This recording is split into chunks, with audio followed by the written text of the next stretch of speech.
अन्ततः काठमाडौँ महानगरमा बालन शाहले कटाए 20,000 भोट, स्थापितको 10,638 भोट।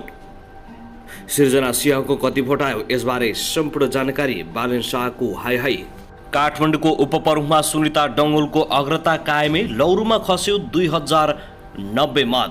भरतपुर महानगरमा नेकपा एमाले खोल्यो खाता, शेखर कोइरालालाई मोरङमा धक्का।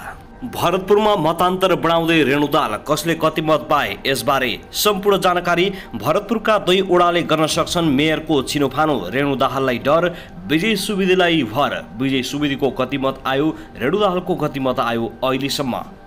नेकपा एमालेको आरोप, प्रधानमन्त्री देउबा पर्यटन मिलेर मतगणनामा धाँधली गरे।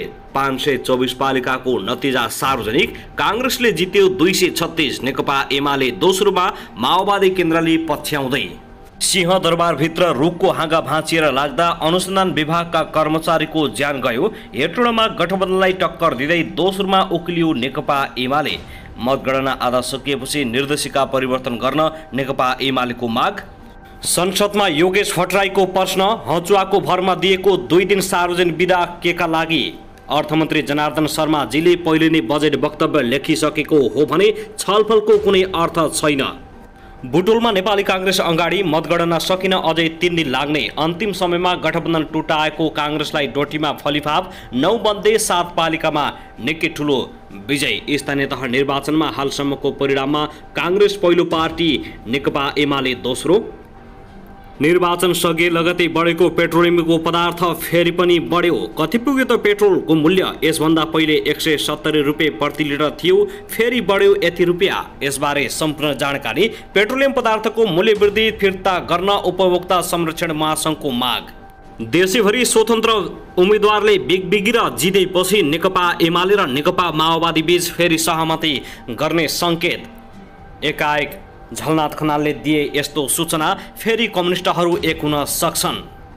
नायक तथा अभिनेता पल शाहबारे आयो निकै ठुलो खबर। एकाएक समीक्षा अधिकारीले गरिन् पल शाह सहितको फोटो फेसबुकमा पोस्ट। आखिर किन, के सम्बन्ध छ पल शाह र समीक्षा अधिकारीको, यसबारे सम्पूर्ण जानकारी।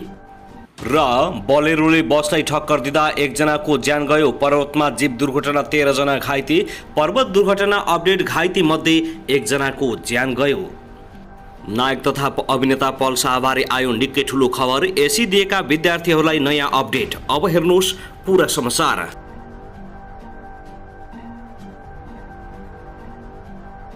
दर्शकबिन नमस्कार, युट्युब च्यानल नेपाली खबर मिडियामा तपाईहरूलाई हार्दिक स्वागत छ। यदि हाम्रो च्यानललाई अहिलेसम्म सब्स्क्राइब गर्नुभएको छैन भने सब्स्क्राइब गरी नजिक रहेको बेल आइकनलाई दबाई हामीसँग जोडिनुहोला। दर्शकबिन सदा चाहिँ आज पनि हामी तपाईहरुमाझ देशभरका विभिन्न खबरका साथ उपस्थित भइसकेका छौं।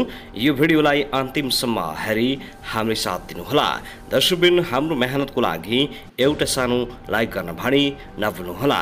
कहाँदेखि हेर्दिनुहुन्छ, के भन्न चाहनुहुन्छ, तपाईको मनमा लागेको प्रतिक्रिया अवश्य पनि कमेन्ट गर्न नभुल्नुहोला।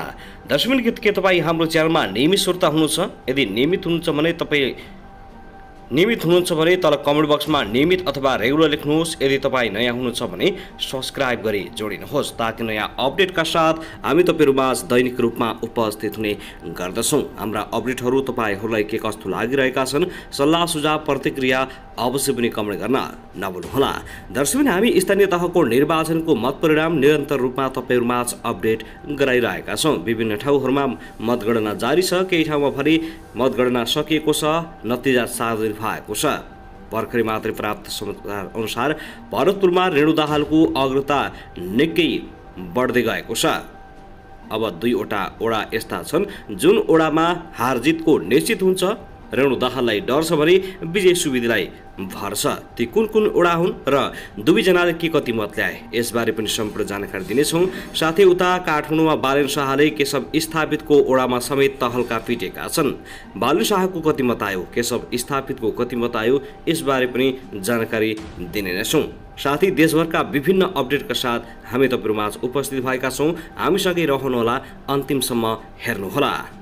दर्शकबिन आउनुहोस् अब पहिलो खबरतर्फ लागौं। नेकपा एमालेका सचिव रघुवीर महासेठले मतदान शान्तिपूर्ण भए पनि काङ्ग्रेसलाई जिताउन मतगणनामा खटेका निर्वाचन अधिकृतबाट धाँधली गरिरहेको आरोप लगाएका छन्। नेकपा एमालेका मध्य प्रदेशका इन्चार्ज समेत रहेका महासेठले बुधबार जनकपुर धाममा पत्रकार सम्मेलन गर्दै निर्वाचनमा प्रहरीको भूमिका राम्रो रहे पनि मतगणनामा निर्वाचन अधिकृतहरूले सत्ता गठबन्धनलाई जिताउन धाँधली गरिरहेको आरोप लगाएका हुन्। निर्वाचनमा नेपाली काङ्ग्रेसले नेतृत्व गरेको गठबन्धन सरकारले सत्ताको दुरुपयोग गर्दै नेकपा एमालेलाई हराउन स्थानीय निर्वाचनलाई सत्ता कब्जा गर्ने माध्यम बनाएको उनको आरोप छ। निर्वाचन सम्बन्धी नेपालको इतिहासमै कहिले नभएको निर्णयहरू यसपटक भएको आरोप लगाउँदै उनले भने सत्तारूढ गठबन्धनले नेकपा एमालेलाई हराउन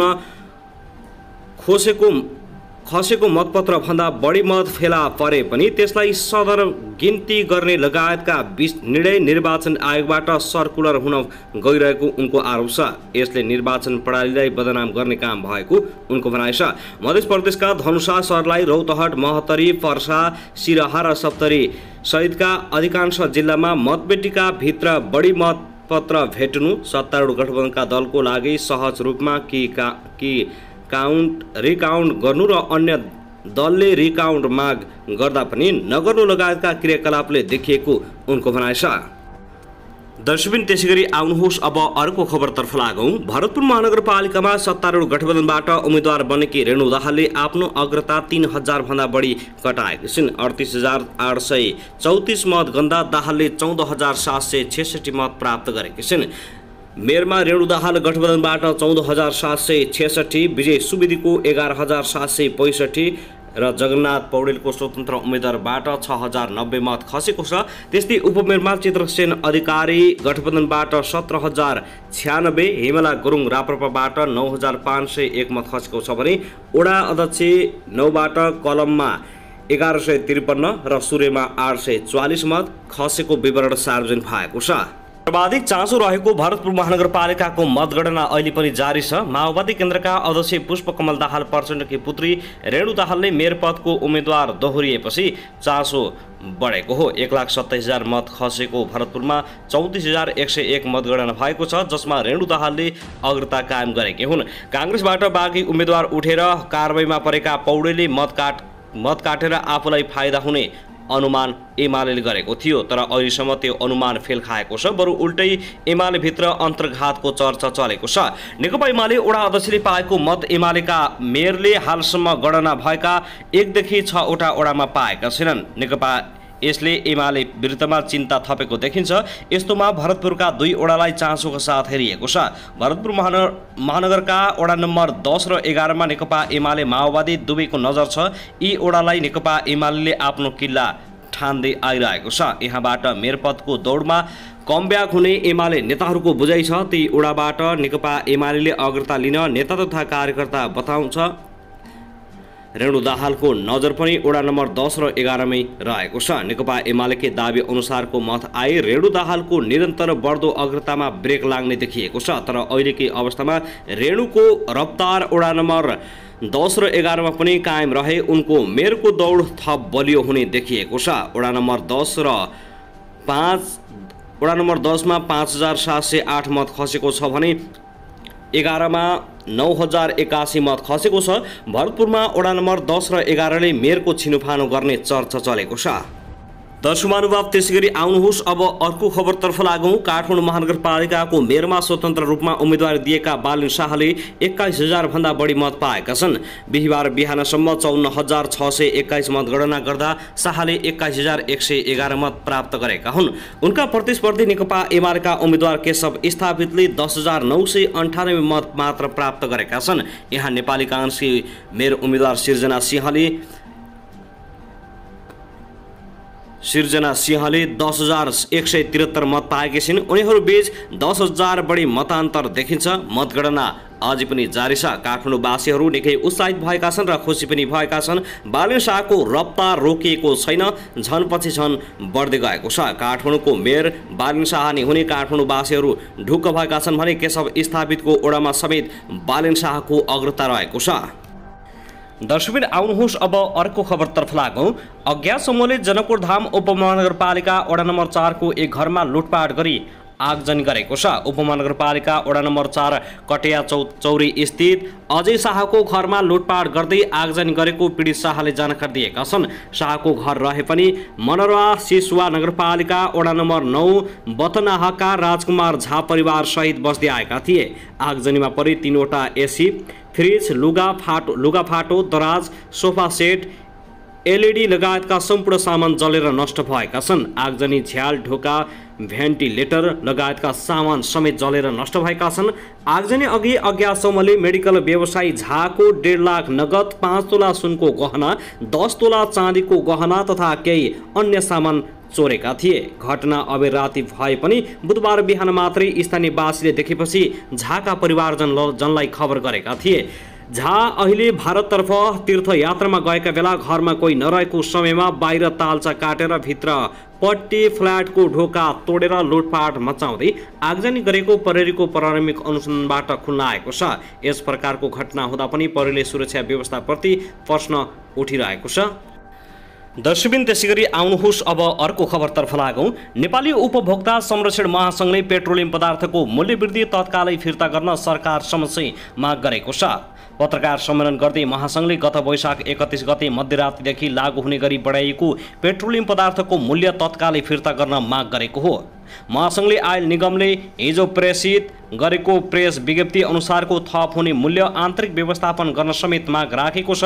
त्यसैगरी महासंघले अन्तर्राष्ट्रिय मापदण्ड अनुसार पेट्रोलियम पदार्थको फिलिङ, ढुवानी, भण्डारण र बिक्री वितरण सम्बन्धी नेपाल सरकारको नियम तर्जुमा गरी कार्यान्वयन गर्नुपर्ने प्रस्ताव अगाडि ल्याएको छ। पेट्रोलियम पदार्थको अनावश्यक खपत र मानवीय स्वास्थ्य एवं वातावरणीय नकारात्मक प्रभाव कम गर्न पेट्रोलियम पदार्थबाट चल्ने सवारी साधन, मेसिनरी, उपकरणहरू निश्चित अवधि प्रस्ताव चल्न नपाउने गरी कानुन तर्जुमा गर्न समेत महासंघले प्रस्ताव अगाडि बढाएको छ। पत्रकार सम्मेलनमा बोल्दै अध्यक्ष चन्द्र साउदले पेट्रोलियम पदार्थमा गरिएको मूल्यवृद्धि तत्कालै रोक्न सरकारसँग माग गरेका छन्। उनले सानातिना विषयमा सडकमा आउने इच्छा नभए पनि अब बाध्य भएर महासंघ सडकमा उत्रिनुपर्ने दिन आएको सुनाएका छन्। उनले देशमा दिनौं मूल्यवृद्धि बढ्दै गएको उल्लेख गर्दै देश नै नरहने अवस्था आउन सक्ने भन्दै उनले चिन्ता व्यक्त गरेका छन्। उनले आफूहरूका माग सम्बोधन गर्न सरकारबाट आवश्यक पहल नभई सडकमा आउने समेत चेतावनी दिएका छन्। उनले भने सरकारले हाम्रा मागहरू सम्बोधन गर्न आवश्यक पहल नगरे आन्दोलनका कार्यक्रमहरू महासंघको अगुवाईमा अगाडि बढाउनेछौँ। दर्शकबिन त्यसैगरी आउनुहोस् अब अर्को खबरतर्फ लागौं। वैदेशिक रोजगार विभागमा पछिल्लो 9 महिनामा 800 उजुरी परेका छन्। यसमा कामदारको 37 करोड 30 लाख रुपियाँ ठगी भएको छ। व्यक्तिगत तवर एजेन्टबाटै 400 जना र 400 जना 23 करोड 22 लाख 45 हजार रुपियाँ ठगिएका छन्। विभागका अनुसार हालसम्म श्रमिकले संस्थागत र व्यक्तिगत गरी 68 करोड 76 लाख रुपियाँ क्षतिपूर्ति पाउन सकेका छैनन्।